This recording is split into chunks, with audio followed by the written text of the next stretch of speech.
আসসালামু আলাইকুম। JN cooking and ব্লগের আজকে পর্বটি দেখার জন্য আমন্ত্রণ রইল।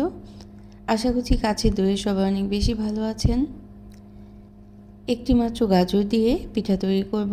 রেসিপি ভালো লাগলে লাইক, কমেন্ট আর শেয়ার করে পাশে থাকতে পারেন।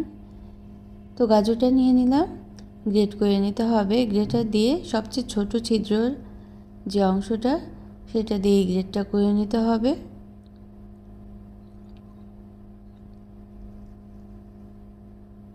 তারপর পিঠাটা তৈরি করার জন্য দুটো ডিম নিয়ে নিলাম, আর ডিমের সাথে আধা কাপ পরিমাণ চিনি মিশিয়ে নেব। চিনি এবং ডিমটা হ্যান্ড হুইস্ক দিয়ে খুব ভালোভাবে বিট করে নিতে হবে।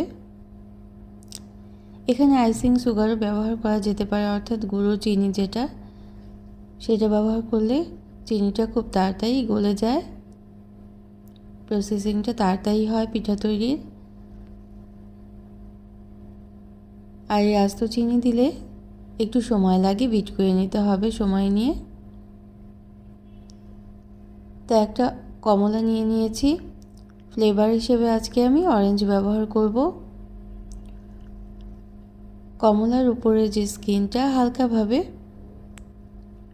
নিতে হবে এবং মিশিয়ে দিতে হবে। আর সেই কমলাটার জুস তৈরি করে নিয়েছি, কমলার কোষগুলো দিয়ে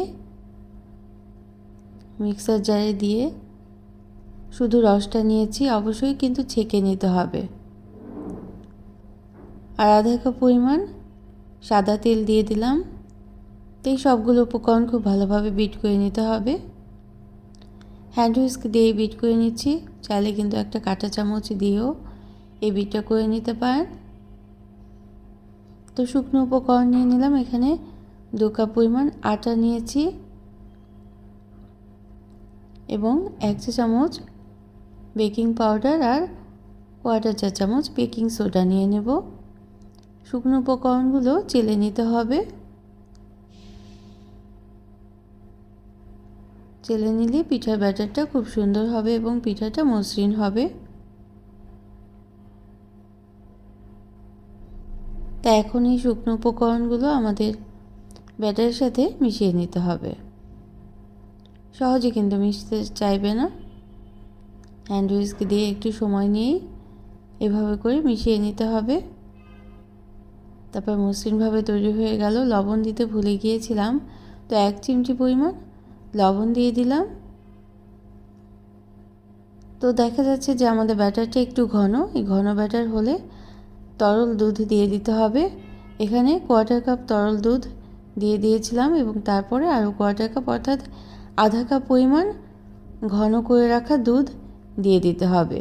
তাতেই কিন্তু এই পিঠার ব্যাটারটা কনসিস্টেন্সিটা ঠিক হবে। খুব বেশি ঘনও হবে না, আবার খুব বেশি পাতলাও করা যাবে না। এভাবে করে কিন্তু তৈরি করে নিতে হবে। আর গ্রেট করে রাখা গাজরটাও আমরা দিয়ে দিলাম। তো এখন আবারও ভালোভাবে মিশিয়ে নিতে হবে। মিশিয়ে নিয়ে একটা মোল্ডে আমরা এই পিঠাটা তৈরি করে নেব, অনেকটা কেক তৈরির মতোই। তো কমলা লেবুর ফ্লেভারে পিঠাটা অনেকই সুস্বাদু হয়, আর চিনির পরিমাণটা কিন্তু কম বা বেশি বাড়িয়ে নিতেই পারেন। তো মোল্ডটাকে প্রথমে তেল দিয়ে গ্রেস করে নিতে হবে একটা ব্রাশের সাহায্যে।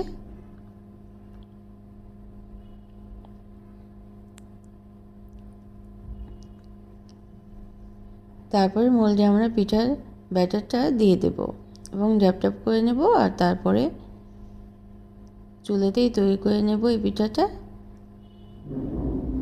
তো শীতকালে বিভিন্ন ধরনের পিঠা খেতে অনেক বেশি ভালো লাগে। তো রেসিপি ভালো লাগলে একটা লাইক দিবেন এবং প্রয়োজনে কমেন্ট করবেন আর শেয়ার করতে পারেন ফ্রেন্ডস অ্যান্ড ফ্যামিলির সাথে। আর যারা প্রথম ভিজিট করছেন তারা চাইলে চ্যানেলটাকে সাবস্ক্রাইব করে বেল বাটনটা প্রেস করে অল অপশনটা সিলেক্ট করে সাথে থেকে যেতে পারেন। তো উপরে আমি বাদাম কুচি এবং কিশমিশ দিয়ে দেব। তারপর চুলাতে পিঠাটা একটা হাঁড়ি বসিয়ে দেব এবং হাঁড়িটা গরম করে নিয়েছি। একটা স্ট্যান্ড দিয়ে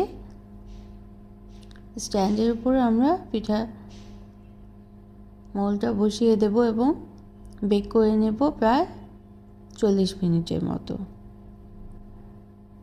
ঢেকে 40 মিনিট রেখে দেওয়ার পর আমাদের পিঠাটা তৈরি হয়ে যাবে।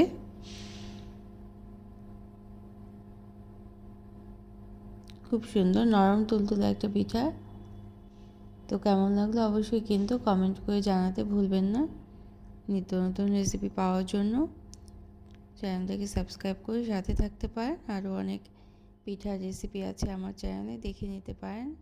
Thanks for watching. Allah Hafiz.